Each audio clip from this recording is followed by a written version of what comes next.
Rio Negro e Solimões, aproveitando esse embalo dessa natureza gostosa para falar de uma das maiores duplas da música sertaneja. Você conhece, né? Quando a noite chega ao fim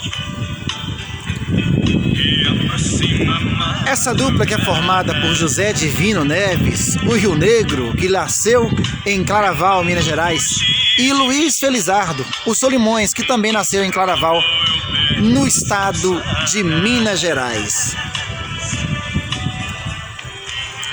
Os dois cantores começaram com apresentações em Franca, no interior de São Paulo.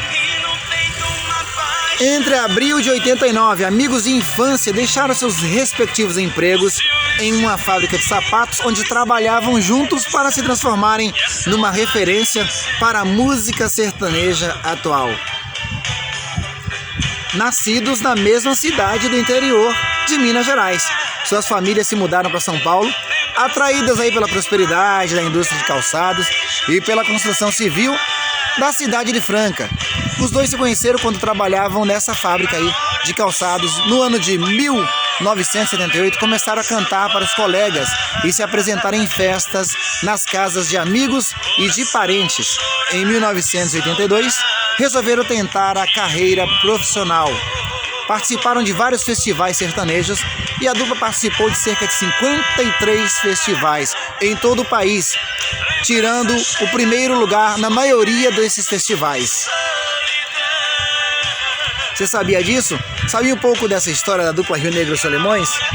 Escreve aqui nos comentários, deixe aqui a sua opinião e lembrança dizendo qual música marcou a vida de vocês. Por aqui estamos conectados.